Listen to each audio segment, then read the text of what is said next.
Welcome to the Fleet Geeks podcast. We're here to help develop fleet and transport professionals. Do you want to progress and develop your skills and knowledge? We promise to bring lively conversation and debate around interesting issues and keep you bang up to date with changes in our awesome industry. The Fleet Geeks are a community of professionals, and if you enjoy the podcast, why not join the discussion for free in the Fleet Geek community over on Facebook? Hello and welcome to today's live on Facebook. I'm on LinkedIn and I'm on YouTube as well. So how is everyone today? My name's Pete Rushmer. I'm the founder of Flagship Partners. We are a training and consultancy business that helps support fleet operators stay compliant. There's lots of other things we do, but that is one of them. And today I'm here specifically to talk about driver CPC training and what it takes. What does it take to be a driver CPC trainer?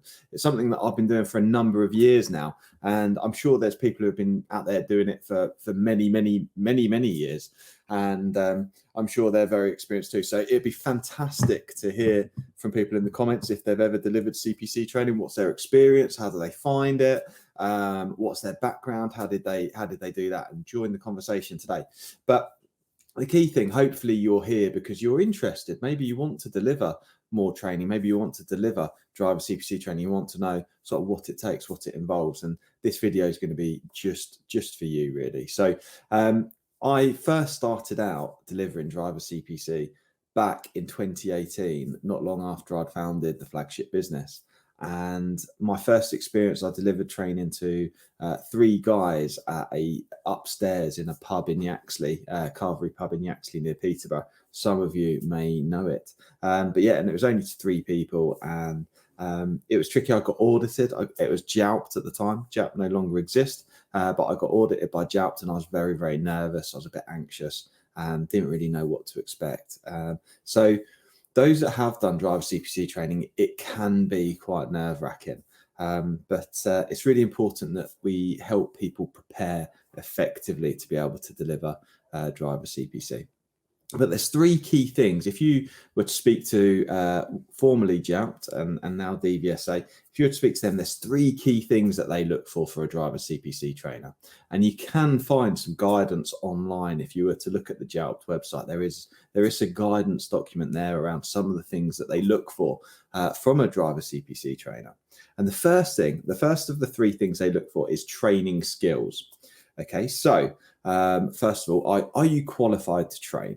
Now, from a driver CPC point of view, and different courses have different expectations, best practice and recommended practice for me, and it's on the guidance there, is to get an AET level 3, which is what's called an award in education and training level 3. There are a couple of options available out there, and it's worth having a look online. It's not something that Flagship offer, but that is a suggested training course that's very, very useful for people who want to go into education and training, particularly for adults. Now, the course can be actually a bit dry, but it talks about learning styles. It talks about different ways to get people to engage. It talks about icebreakers and different things that you'll have seen great trainers do. But what I would say is if you've ever been on any training course, think about the things that the great trainers have done, and you can start to emulate those things. And obviously, if you've had a bad experience training before, then it's good to make sure that we don't follow those things. But the key thing is to look for training skills. Now, you can have the AET level 3. That's a great route to go. It's not a mandatory requirement. You can do a train the trainer course. One of the things Flagship Partners has been offering recently is the Driver CPC Consortium with a train the trainer course. And what we do is we prepare people specifically to be able to deliver driver CPC training. And that is a specific driver CPC train the trainer course. And I know there's numerous other businesses out there that will offer a similar or alternative training course. But it's really, really important to have training skills. And I do believe that they will accept people's experience. You know, people have been training for a long time. The entry level is potentially not as high as what we'd like it to be for driver CPC. So it's really important we drive engagement. And in the spirit of CPD, I really do recommend that people do as a minimum a train the trainer course. And if you were interested, I'd be happy to have a chat with you about that.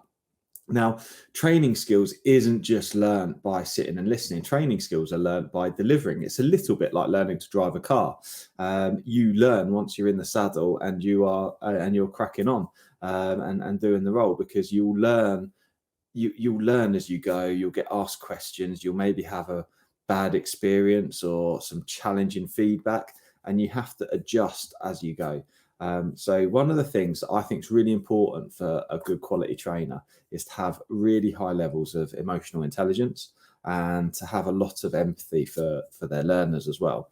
One of the best trainers that I've ever worked with is Maggie, my partner and business partner. She's a fantastic first aid trainer. And one of the things that she does really, really, really well as part of her training skills is she makes people feel really comfortable when they first come into a class. And the reason she does that, she hasn't been trained by anyone to do that. That's something she does as a person.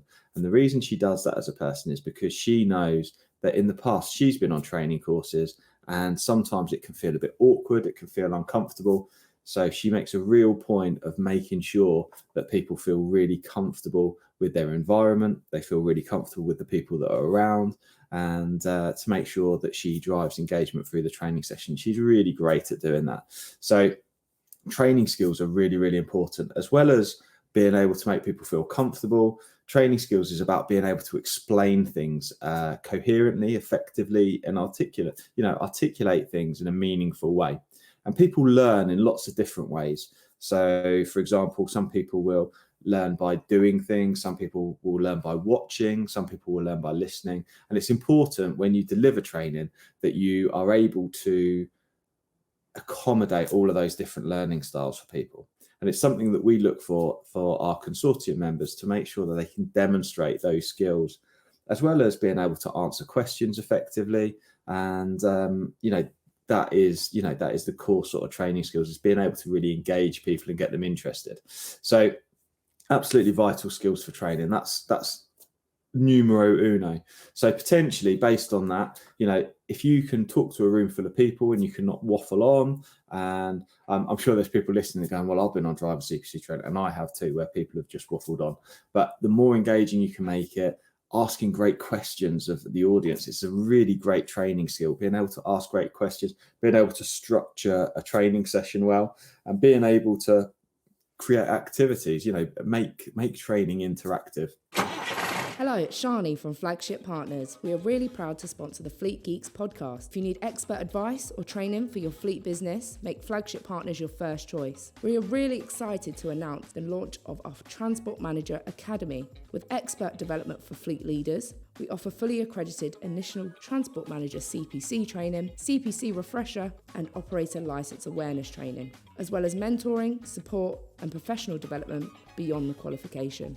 Our vision is to develop elite fleet professionals. Using different resources, using different skill sets, that's really important. And the other thing is setting boundaries as well. Being able to control a training environment is a really, really vital skill, which is something that we can train and is covered as part of our Train the Trainer course as well, including presentation skills and speaking to people. When I first decided to go training, one of the things that I did was I joined a Toastmasters group, and I learned to do, I did speaking through Toastmasters, and I learned a lot about ums and ahs, and I learned about how to do what's called table topics. So you'd have to get up for 2 minutes and just talk about something totally random, totally unprepared. And there's lots of things out there that can help support that, and to help support the training skills, practicing public speaking, those kinds of things. And the thing is the things to remember with training skills is actually it takes a different skill set training in person, and understanding the energy you bring as a trainer, understanding how you utilize that, and then going to training online. You have to bring a different type of energy. You have to utilize your hands and the way you speak and eye contact, and how you verbalize things in a different way as well, to help people to understand what it is you're talking about. So anyway, that's training skills. That's the first thing that you'd need and what it takes to be a Driver CPC trainer. The second of the three things is having subject matter knowledge. So when we send Driver CPC training courses to the DVSA for approval, one of the things they ask is, what are the prerequisites or the prerequisite knowledge that a trainer would need to be able to deliver that course. And the reality is it varies depending on the course. So a good starting point is obviously driving experience. So if someone's got driving experience, that's great. They're going to have some subject matter knowledge. If, for example, you were going to deliver training on how to do walk around checks and how to defect things and what to look for mechanical issues and those kinds of things, then it'd be great if you were, if you'd got a background as a mechanic or as a vehicle fitter or something like that would be great too. But also if you'd been a driver for a period of time and you've done walk around checks previously, again, that would class as some subject matter knowledge. A really useful qualification for driver CPC trainers to have would be their operator CPC holders. So being a transport manager, a qualified transport manager, that is a really great qualification for a wide range of the different syllabus areas for driver CPC. And if you were interested in the broad range of driver CPC syllabus areas, that again is also available online. There is a wide range of areas that can potentially be discussed. And what we look for is subject matter knowledge that relates to the course that's being trained. So, for example, if someone's going to be training driver hours, it'd be great if they had a lengthy experience of driving, using hours, being able to demonstrate roles where they'd utilize that, or potentially as a transport manager where they've had to manage drivers with their driving hours, they've had to analyze tachograph data. That kind of stuff is all going to be very useful subject matter knowledge. So one of the things we'd look for example, with dangerous goods is, has someone got, if there's a course on dangerous goods, have they got the relevant experience for that? For example, for first aid training, to deliver first aid training, you need to have a relevant first aid at work qualification and an AET as well. So subject matter knowledge is a requirement. I'm trying to think of some of the other courses on the hoof that we deliver. Particularly things like O license awareness or protecting the O license, those kinds of things. It'd be great if you've been a transport manager. That would be the kind of subject matter knowledge that you would need. Talking about safe loading and those kinds of things, you need to have a good understanding of what the guidance is from the DVSA around safe loading. Same with vehicle checks. I did discuss that before. Mental health training, for example, it'd be good for you to have a mental health instructor's qualification or a relevant train the trainer. I'm just going to go and shut my door because the dog is barking. So one moment. Hopefully that'll have improved. So apologies for that. But there we go. They say not to work with children or animals, and here I am with the dog in the garden. It's quite warm today, so I had the door open, but I won't sweat too much now because we're coming towards the end of the session anyway. So the second area is subject matter knowledge, and if you want to look specifically at that, it is part of the guidance. So have a look at what the suggested subject matter knowledge requirements are. Is a recommendation. The third thing is experience relevant to the course. So that comes with the subject matter knowledge area. So the second area is about qualifications and what qualifies you. The third one is what experience do you have? So talk about the experience that you have. I would suggest that it's not a great idea to go driver CPC training if you're a bit green in the industry. Before I went training, I'd been in the industry for, I think, 14, 15 years, working around heavy goods vehicles, managing vehicle operations, driving, those kinds of things. So it's a very, it's very important to have a level of experience. Now, some people listen to that and go, oh, I don't think I've got the experience. But sometimes people will underestimate their experience. And one of the things that I find really interesting is the people who, sometimes people will believe they'll be great trainers and they've got loads and loads of experience and those kinds of things. And actually, they may not be as good as sometimes the people who really question themselves and whether they've got the relevant experience. Sometimes they may make the best trainers because one of the things is if you struggle with something, it's a fantastic skill to be able to explain that to other people because you know that you struggled with it. So you knew the way you got to grips with it. So I think it's one of the things that really helped me over the years delivering driver CPC training, particularly things like driver's hours, for example, is it's really helped consolidate my knowledge around the subject matter, because I've had to be on the ball and I've had to have that expertise to be able to deliver it. And the other beauty is that you get asked some great questions sometimes, and you need to be able to be on your toes to be able to answer those questions as well. So experience relevant to the course. What course is it you're teaching? If it's driver's hours, do you have experience of using a tachograph? Do you have experience of doing manual entries?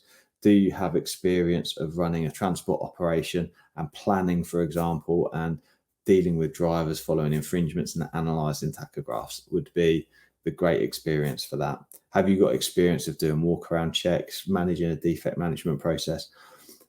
Those things are really, really important when it comes to that as well. So anyway, I hope that's been useful. If you're thinking about being a driver CPC trainer and delivering your own CPC courses or applying to become a driver CPC trainer, do get in touch with me.